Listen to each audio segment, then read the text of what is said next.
আসসালামু আলাইকুম। ক্লাস 8 এর ইতিহাসের ক্লাসে আজ তোমাদের ঔপনিবেশিক অর্থনীতির চরিত্র চতুর্থ অধ্যায় এর প্রশ্নোত্তর নিয়ে আলোচনা করব। এই অধ্যায়ের গত ক্লাসে এই অধ্যায়ের অর্ধেক প্রশ্ন বা অর্ধেক অংশ নিয়ে আলোচনা করা হয়েছিল। আজ বাকি অংশ নিয়ে আমরা আলোচনা করব। দেখো, তোমাদের শিল্প বাণিজ্য শুল্ক নীতির আগে পর্যন্ত আলোচনা করা হয়েছিল। আজ আমরা এই শিল্প বাণিজ্য শুল্ক নীতি নিয়ে আলোচনা করব। শিল্প বাণিজ্য শুল্ক নীতি।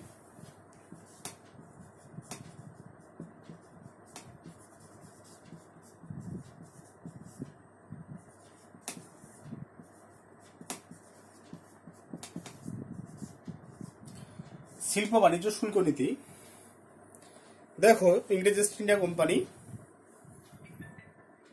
1757 খ্রিস্টাব্দে পলাশীর যুদ্ধে বাংলার নবাব সিরাজউদ্দৌলাকে পরাজিত করেন এবং ভারতবর্ষে সাম্রাজ্য বিস্তারের ভিতটা তারা তৈরি করেন।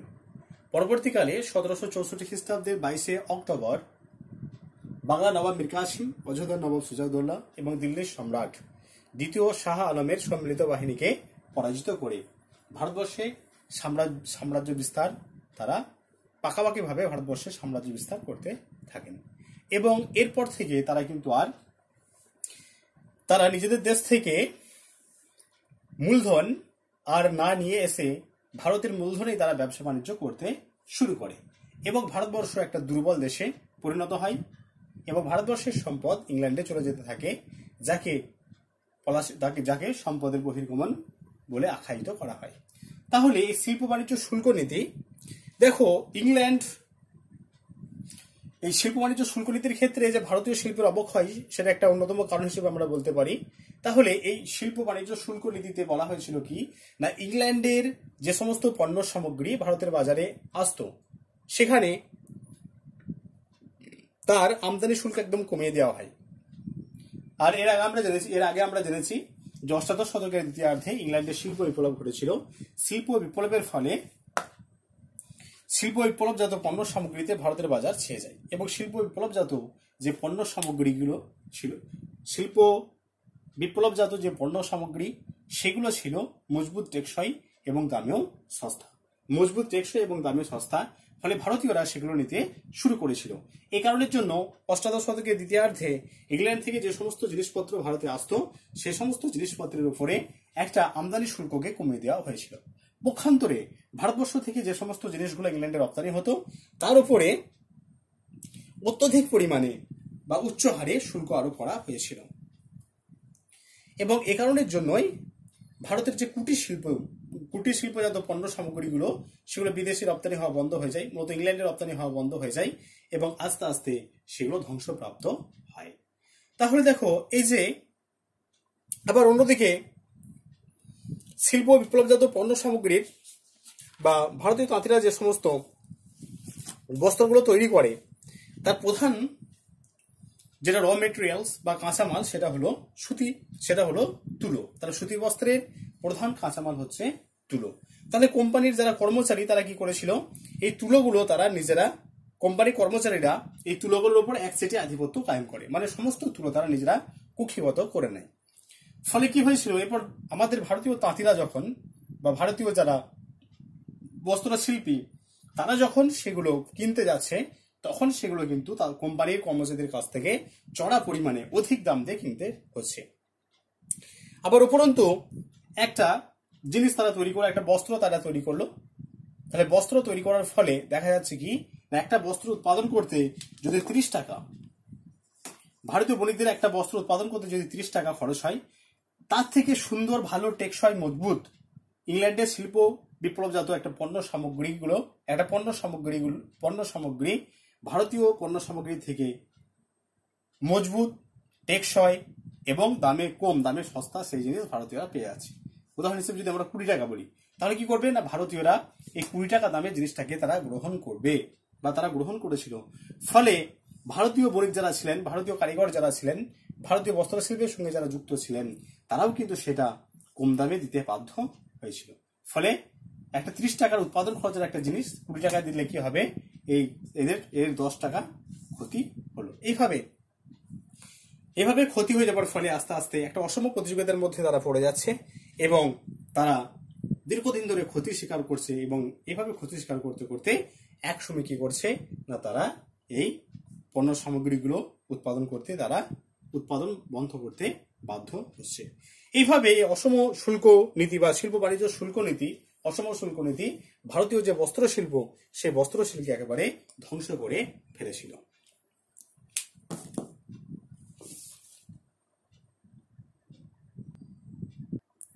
এরপর আছে তোমাদের অবশিল্পায়ন বা ডি ইন্ডাস্ট্রিয়ালাইজেশন।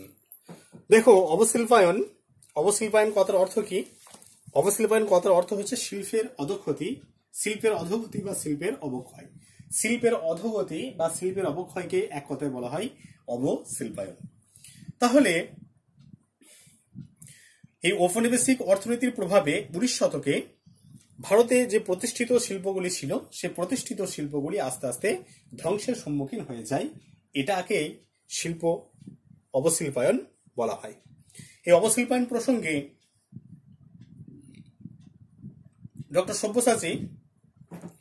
অধ্যাপক সব্যসাচী ভট্টাচার্য বলেছেন যে যদি দেশের বেশিরভাগ মানুষ, তাহলে অধ্যাপক সব্যসাচী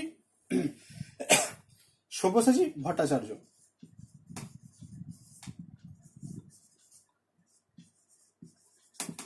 তিনি বলছেন যে দেশের বেশিরভাগ মানুষ, যদি কোনো একটি দেশের বেশিরভাগ মানুষ শিল্পকর্ম ছেড়ে দিয়ে কৃষিকাজে নিযুক্ত হয়ে পড়ে এবং শিল্পকর্ম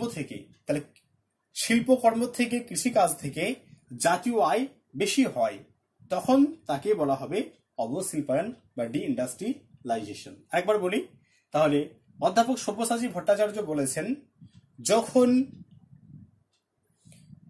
যখন দেশের বেশিরভাগ মানুষ বা যদি দেশের বেশিরভাগ মানুষ শিল্পকর্ম ছেড়ে দিয়ে কৃষিকাজে নিয়োজিত হয়ে পড়ে এবং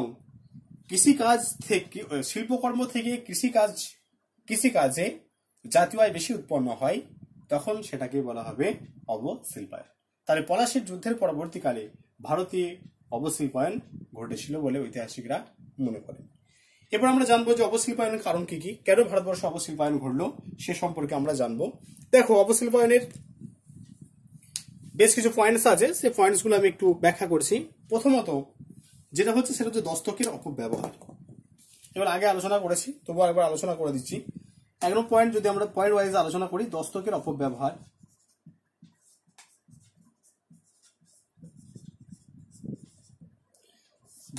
দস্তক কথার অর্থ হচ্ছে বাণিজ্যিক ছাড়পত্র।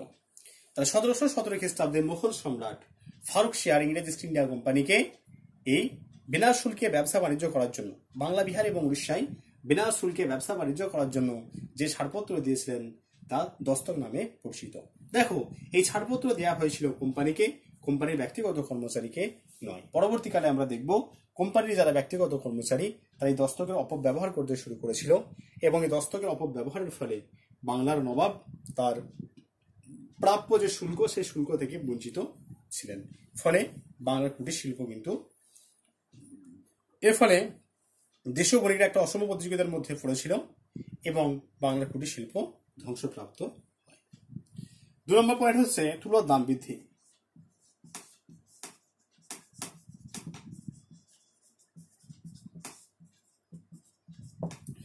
তুলোর দাম বৃদ্ধি। বস্ত্রশিল্পের প্রধান কাঁচামাল হলো তুলো। এই তুলো ইংরেজ ইস্ট ইন্ডিয়া কোম্পানি কর্মচারীরা একচেটিয়া ভাবে তুলোর উপর আধিপত্য কায়েম করে এবং পরবর্তীকালে যখন ভারতীয় বণিকরা এই তুলোর যখন তাদের প্রয়োজন হয় তখন কিন্তু ইংরেজ ইস্ট ইন্ডিয়া কোম্পানির কর্মচারীদের কাছ থেকে সেই তুলো চড়া দামে কিনতে হয় এবং চড়া দামে তুলো কেনার পরে সেই তুলোকে সুতো পাকিয়ে বস্ত্র তৈরি করার ফলে সেই বস্ত্রটা আবার তাদেরকে উৎপাদন খরচ অপেক্ষা কম দামে বিক্রি করতে বাধ্য হতো তারা। কেন না, এই সময় ইংল্যান্ডের শিল্প বিপ্লবজাত পণ্য সামগ্রীতে ভারতের বাজার ছেয়ে গিয়েছিল। এই কারণের জন্য এই তুলোর দাম বৃদ্ধি, এই বস্ত্রশিল্পের যে পতন বা বস্ত্রশিল্পের যে অবক্ষয়, তার জন্য কিন্তু একটা গুরুত্বপূর্ণ কারণ। আবার শিল্প বিপ্লবের প্রভাব, এর একটা ইম্পর্টেন্ট কারণ।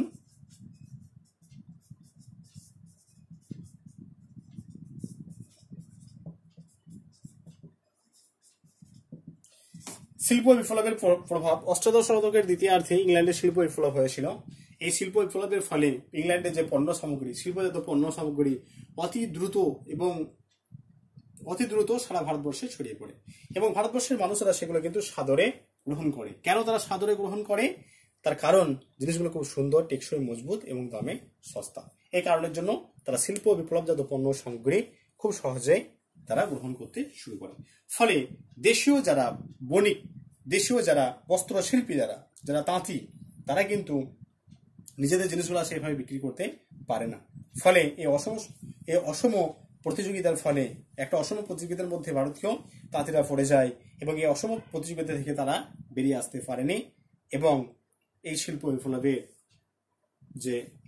বিপ্লবের ফলে ভারতীয় তাঁতিদের যে অবক্ষয়, সে অবক্ষয়কে সুনিশ্চিত করে তোলে। এরপর আছে দেখো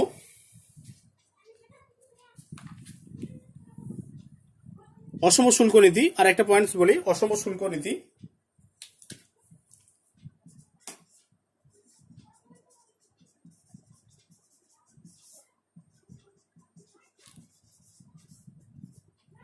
অসম শুল্ক নীতি, অসম মানে সমান নয়। তাহলে ইংল্যান্ডের জিনিসপত্র যাতে অবাধে ভারতবর্ষে প্রবেশ করতে পারে তার জন্য আমদানি শুল্ক কমিয়ে দেওয়া হয়েছিল। পক্ষান্তরে ভারতের জিনিস যাতে ইংল্যান্ডে যেতে না পারে তার জন্য রপ্তানি শুল্ক অত্যাধিক পরিমাণে বাড়িয়ে দিয়েছিল। এই অসম শুল্ক নীতি, তাহলে ভারতবর্ষ থেকে কিন্তু আর কোনো জিনিস রপ্তানি হলো না সেভাবে। কেন না? এর রপ্তানি খরচটা অনেক কিন্তু তারা বাড়িয়ে দিল।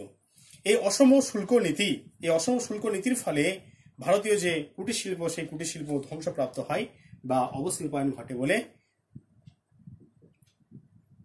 অভিহিত ঐতিহাসিক বিডি বাসু অভিমত ব্যক্ত করেন। ঐতিহাসিক বিডি বাসু মনে করেছিলেন যে অসম শুল্ক নীতির ফলে ভারতবর্ষে অবশিল্পায়ন ঘটেছিল। এরপর আমরা জানবো এই যে অবশিল্পায়ন ঘটলো ভারতবর্ষে, এই অবশিল্পায়নের ফলাফল কি হয়েছিল। অবশিল্পায়নের ফলাফল,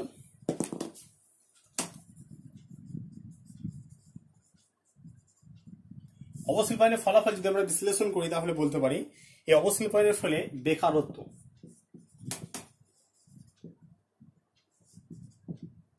দেখো বেকারত্ব বৃদ্ধি। অবশিল্পায়নের ফলে কুটির শিল্প, ভারতীয় যে কুটির শিল্প, সেই কুটির শিল্প ধ্বংসের ফলে ভারতের বিপুল সংখ্যক হস্তশিল্পী এবং কারিগররা কাজ হারিয়ে তারা পুরোপুরিভাবে বেকার হয়ে যায়, তাদের বিকল্প কোনো কর্মসংস্থানের সুযোগ হয়নি। 2 নম্বর, তাহলে বেকারত্বের পরিমাণ প্রচুর পরিমাণে বেড়ে যায়। 2 হচ্ছে জমির ওপর চাপ বৃদ্ধি।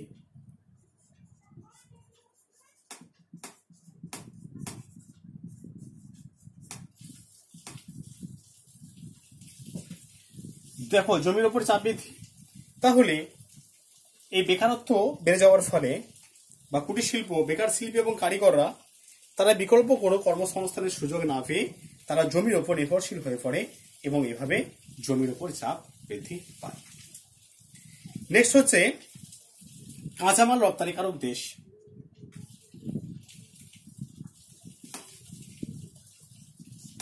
কাঁচামাল রপ্তানিকারক দেশ,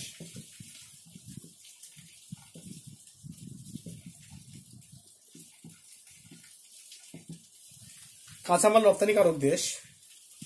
অবশিল্পায়নের ফলে ভারতবর্ষ একটি কাঁচামাল রপ্তানিকারক দেশে পরিণত হয়। ভারতের কাঁচা তুলো, রেশম, নীল, চা, কাঁচা তুলো, রেশম, নীল, চা, এই সমস্ত জিনিস ইংল্যান্ডের বণিকরা খুব সস্তায় ক্রয় করে ইংল্যান্ডে চালান দিতে থাকে। ফলে ভারতবর্ষ একটি শিল্প প্রধান দেশ থেকে কৃষি প্রধান দেশে পরিণত হয়। 4 নম্বর আছে দারিদ্র্য বৃদ্ধি। দারিদ্র্য বৃদ্ধি,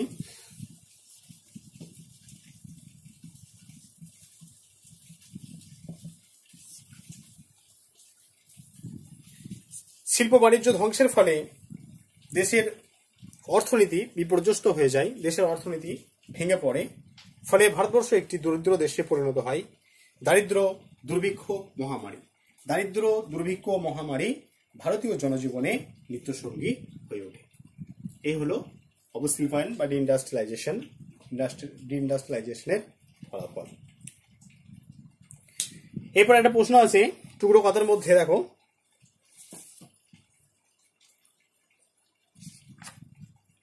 পেজ নাম্বার 65 ব্রিটিশ সাম্রাজ্যের রত্ন। তাহলে ভারতবর্ষকে কেন ব্রিটিশ সাম্রাজ্যের রত্ন বলা হয়? তাহলে দেখো, ভারতবর্ষ ব্রিটিশদের চোখে একটা রত্ন, এবং এই ভারতবর্ষ ছিল ব্রিটিশদের মধ্যে একটা অন্যতম উপনিবেশ।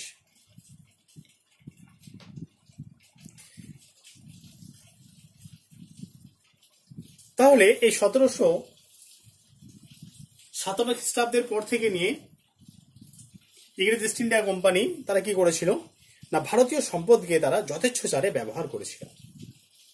ভারতীয় সম্পদকে তারা যথেচ্ছাচারে ব্যবহার করতে শুরু করে। আর 2 নম্বর হচ্ছে, তারা ভারতবর্ষকে ব্রিটিশ পণ্যের একটি উন্মুক্ত বাজার হিসেবে গ্রহণ করে। ভারত তারা উন্মুক্ত বাজার, তারা ইংল্যান্ডের শিল্পজাত পণ্য সামগ্রীতে ভারতের বাজার ছেয়ে যায়, এবং তারা ভারতবর্ষকে একটা উপযুক্ত বা উন্মুক্ত বাজার হিসেবে তারা ব্যবহার করতে শুরু করেছিল। আর ভারতবর্ষের যে খরচ খরচা, সেই খরচ খরচা, ব্রিটিশদের যে খরচ খরচা, সেই খরচ খরচাগুলো তারা কিন্তু ভারতীয়দের কাছ থেকে তুলে নিত। ইংল্যান্ড থেকে আর কোনো তারা ব্যবসা বাণিজ্য করার জন্য ক্যাপিটাল বা মূলধন নিয়ে আসতো না, ভারতের মূলধনই তারা ব্যবসা বাণিজ্য চালাতো। এই কারণের জন্য ভারতবর্ষকে ব্রিটিশদের চোখে ব্রিটিশদের চোখে ভারতবর্ষ ছিল রত্ন। এরপর আমরা আলোচনা করব রেলপথ বা রেল ব্যবস্থা নিয়ে। দেখো, যে কোনো দেশের অর্থনীতির উন্নয়নে রেলপথ ছিল একটি গুরুত্বপূর্ণ। ভারতবর্ষে 1853 খ্রিস্টাব্দে লর্ড ডালহৌসির উদ্যোগে প্রথম রেলপথ নির্মিত হয়। এ কারণের জন্য লর্ড ডালহৌসিকে রেলপথের জনক, ভারতের যে রেলপথ, সে ভারতীয় রেলপথের জনক বলা হয়। 1853 খ্রিস্টাব্দে বোম্বাই থেকে থানে পর্যন্ত মাত্র 21 মাইল প্রথম রেল যোগাযোগ স্থাপিত হয় বা রেল যোগাযোগ নির্মিত হয়। বোম্বাই থেকে থানে পর্যন্ত দূরত্ব কত? বোম্বাই থেকে থানে পর্যন্ত দূরত্ব হচ্ছে মাত্র 21 মাইল। এই রাস্তার মধ্যে প্রথম রেলপথ নির্মাণ করা হয়েছিল। পরবর্তীকালে সারা ভারতবর্ষে এই রেলপথ নির্মাণ করা হয়। তাহলে লর্ড ডালহৌসির আমলে এই রেলপথ নির্মিত হয়েছিল বলে লর্ড ডালহৌসিকে ভারতীয় রেলপথের জনক বলা হয়। এরপর আমরা জানবো যে লর্ড ডালহৌসি যে ভারতবর্ষে রেলপথ স্থাপন করলেন বা রেলপথ নির্মাণ করলেন, উদ্দেশ্য কি কি ছিল? দেখো, এই উদ্দেশ্যের উপর নির্ভর করে কিন্তু লর্ড ডালহৌসি তিনি রেলপথ নির্মাণ করেছেন। প্রথমত, ভারতের বিভিন্ন জায়গায়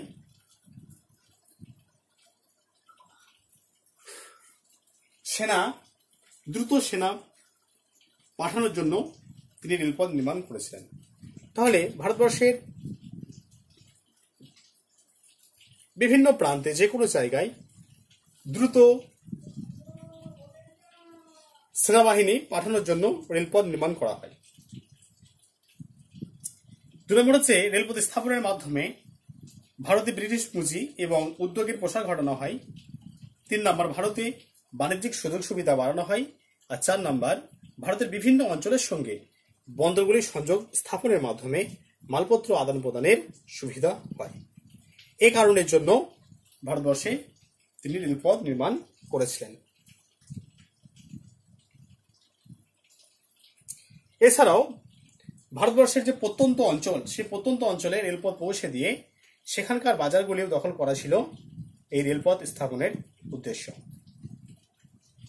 আবার দেশের যে প্রশাসন, সে দেশের প্রশাসনকেও হাতের মুঠোয় আনা যাবে বলে তিনি মনে করতেন, এবং সে কারণের জন্য রেলপথ তিনি নির্মাণ করেছিলেন।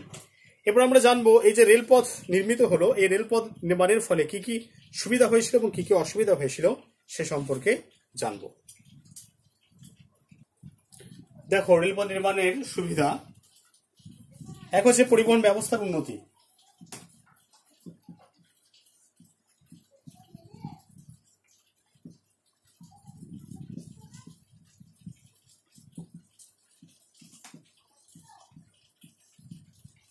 পরিবহন ব্যবস্থার উন্নতি। এই রেলপথ প্রবর্তনের ফলে ভারতের পরিবহন ব্যবস্থায় একটা যুগান্তকারী পরিবর্তন ঘটে। ভারতের যোগাযোগ ব্যবস্থা ছিল রেলপথ নির্মাণের আগে পশুচালিত এবং নৌকার উপর নির্ভরশীল, কিন্তু যখন এই রেলপথ নির্মিত হলো তখন রেলপথ প্রবর্তনের ফলে খুব অল্প সময়ে এবং অল্প ব্যয়ে এবং নিরাপদে যাত্রীরা এক স্থান থেকে অন্য স্থানে তারা পৌঁছাতে পারল। এইভাবে যোগাযোগ ব্যবস্থার উন্নতি হয়। আবার প্রাকৃতিক বিপর্যয় এবং দুর্ভিক্ষের সময় খুব দ্রুত সেখানে সৈন্য পাঠানো সহজ হয়েছিল এই রেলপথের মাধ্যমে। 2 হচ্ছে বাণিজ্যের প্রসার।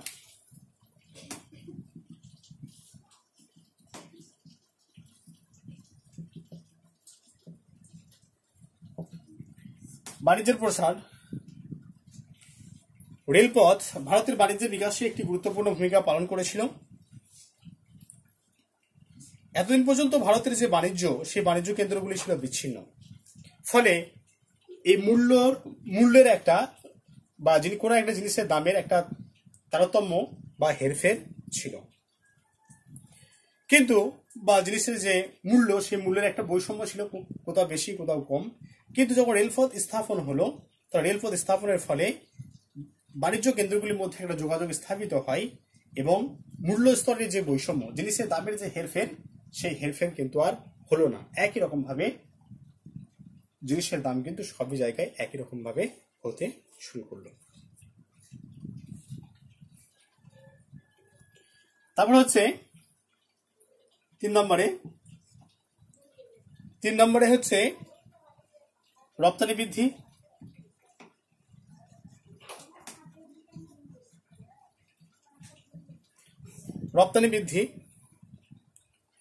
রেলপথ যোগাযোগের ফলে বা রেলপথ নির্মাণের ফলে পণ্য বন্দরে পাঠানো খুব সহজ হয়।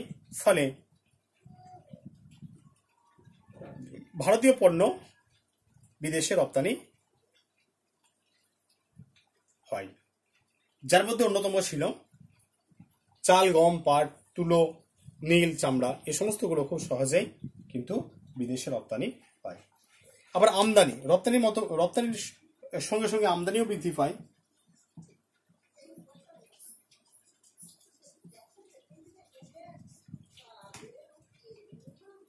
আমদানি বৃদ্ধি। রেলপথের মাধ্যমে বন্দর থেকে দেশের বাজারগুলিতে পণ্য পাঠানোর সমস্যা দূর হয়, ফলে বিদেশ থেকে পণ্যের আমদানিও বৃদ্ধি পায়। আর লাস্ট পয়েন্ট হচ্ছে কর্মসংস্থান।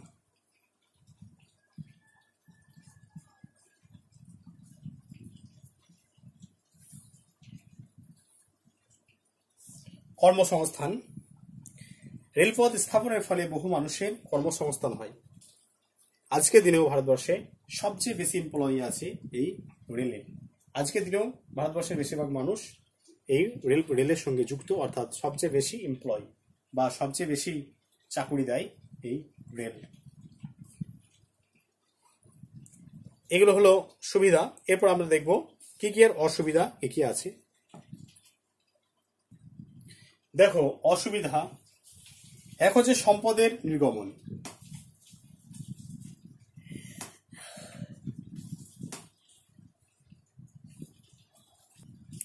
সম্পদের নির্গমন।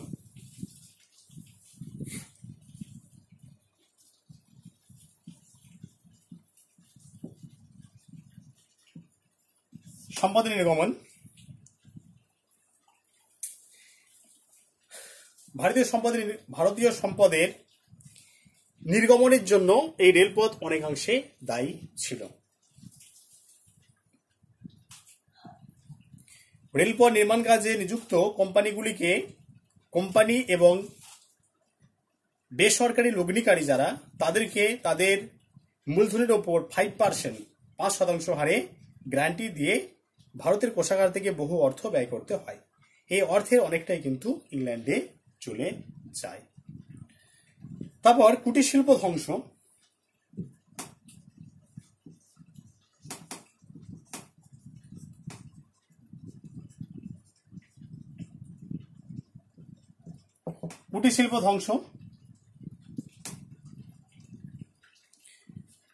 ভারতের রেলপথ ভারতকে ইংল্যান্ডের কাঁচামালের উৎস এবং শিল্পজাত পণ্যের বাজারে পরিণত করেছিল। এর ফলে ভারতীয় কুটির শিল্পের পতন ঘটে, যার পিছনে কিন্তু রেলপথ পুরোপুরিভাবে দায়ী।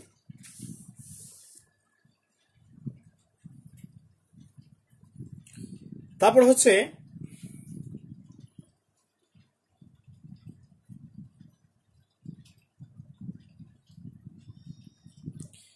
বেকারত্ব বৃদ্ধি।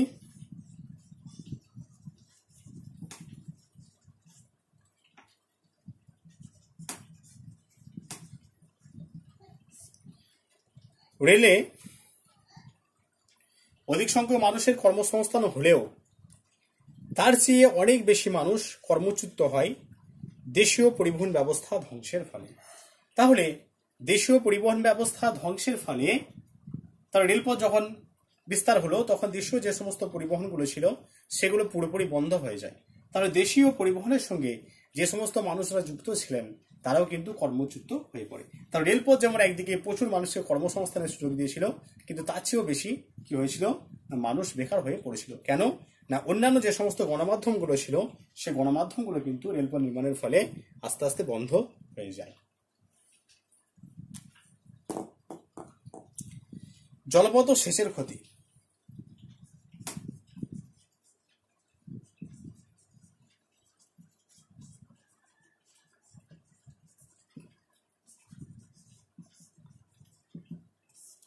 জলপথ ও সেচের ক্ষতি। রেলপথ চালু হওয়ার ফলে জলপথের উপর অবহেলা শুরু হয়। কেন না আর মানুষ জলপথের উপর নির্ভরশীল ছিল না। কেন জলপথে যেমন খরচ বেশি এবং সময় লাগে অনেক বেশি। অন্যদিকে রেলপথ পরিবহনের ক্ষেত্রে একটা যুগান্তকারী পরিবর্তন এনেছিল, খুব সহজে এবং খুব কম ভাড়ায় এক জায়গা থেকে অন্য জায়গায় যাওয়া সম্ভব হয়েছিল। এই কারণের জন্য জলপথগুলির উপর অবহেলা শুরু হয়েছিল এবং জলপথগুলির দীর্ঘকাল সংস্কার না হওয়ার ফলে সেগুলো নাব্যতা হারিয়ে ফেলেছিল এবং সেচ ব্যবস্থারও বিপুল পরিমাণে ক্ষতি হয়েছিল। এই রেলপথ নির্মাণের ফলে এই সমস্ত অসুবিধাগুলো হয়েছিল। এবার আছে ভারতীয় দারিদ্র বা ভারতীয় দারিদ্র্যের কারণ।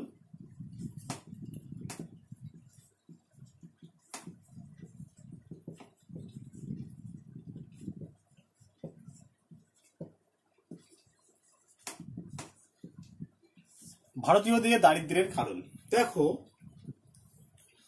1757 খ্রিস্টাব্দের পলাশী যুদ্ধের পর ইংরেজ ইস্ট ইন্ডিয়া কোম্পানি ভারতবর্ষের সাম্রাজ্য বিস্তারের ভিত তৈরি করে। বক্সার যুদ্ধের ফলে সে ভিত পূর্ণতা পায়। এরপর থেকে ইংরেজ ইস্ট ইন্ডিয়া কোম্পানির শাসন শোষণ শুরু হয়। তারা কি করেছিল, তারা ভারতবর্ষের যে সম্পদ সেই সম্পদকে তারা নিজের দেশে নিয়ে চলে যায়, ভারতবর্ষ একটা দুর্বল দেশে তারা পরিণত করে। তাহলে একটা দেশের যখন সম্পদ অন্য একটা দেশ নিয়ে চলে যায়, তাহলে সেই দেশের যারা বাসিন্দা, সেই দেশের যারা অধিবাসী, তারা কিন্তু তাদের যে অবস্থা, অর্থনৈতিক অবস্থা, সেটা নিশ্চয়ই ভালো হবে না। সে তাদের অর্থনৈতিক অবস্থা খুব দুর্বল হয়ে যায় এবং তারা দারিদ্রতা অবলম্বন করে বা তাদের জীবনে দারিদ্রতা নেমে আসে। এছাড়া অবৈধ শিল্পায়ন বা ডি ইন্ডাস্ট্রিয়ালাইজেশন যেটা আলোচনা করা হলো, সেই ডি ইন্ডাস্ট্রিয়ালাইজেশনের ফলেও ভারতীয় যারা কারিগর শ্রেণীর মানুষ তারাও কিন্তু কর্মচ্যুত হয়ে পড়ে, তাদের জীবন এবং জীবিকা সংশয়হীন হয়ে পড়ে এবং তাদের জীবনও অন্ধকারের দিকে চলে যায় এবং তারাও দারিদ্র্যের সম্মুখীন হয়। আবার ব্রিটিশ সরকারের যে অসম শুল্ক নীতি, সেই ব্রিটিশ সরকারের অসম শুল্ক নীতির ফলেও ভারতবর্ষে দারিদ্র্য নেমে আসে। কেন না ইংল্যান্ডের শিল্পজাত পণ্য সামগ্রী ভারতবর্ষে যখন আসতো তখন আমদানি শুল্ক তারা কমিয়ে দেয়। আবার ভারতবর্ষ থেকে যখন কোনো জিনিস তাদের ইংল্যান্ডে রপ্তানি হতো তখন শুল্ক নীতিটা খুব বেড়ে যায়, বা রপ্তানি যে শুল্ক সেই রপ্তানি শুল্ক বেড়ে যায়। ফলে ভারতীয়রা তারপর থেকে কিন্তু আর কোনো জিনিস রপ্তানি করতে পারতো না, রপ্তানি শুল্ক বেড়ে যাওয়ার ফলে। এটাও কিন্তু ভারতবর্ষের দারিদ্র্যের একটা অন্যতম কারণ। আবার সরকারি সাহায্যের অভাব। ভারতে কোনো অঞ্চলে প্রাকৃতিক কারণে শস্য নষ্ট হলে সরকার সাহায্য করতো না। সরকার তো সাহায্য করতোই না, উপরন্তু কৃষকদের কাছ থেকে জোরপূর্বক রাজস্ব আদায় করত। ফলে ভারতীয়দের দারিদ্র ভয়ঙ্কর আকার ধারণ করে।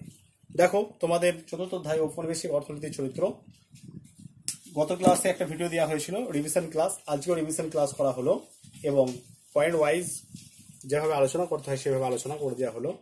তোমরা কিন্তু ভালো করে ভিডিওটা দেখবে, তোমাদের পরীক্ষা কিন্তু আর খুব বেশি দেরি নেই, 50 নম্বরের পরীক্ষা হবে, সেভাবে কিন্তু পড়াশোনাটা তোমরা করো। যদি কারো কিছু বুঝতে অসুবিধা হয় অবশ্যই আমাকে জানাবে।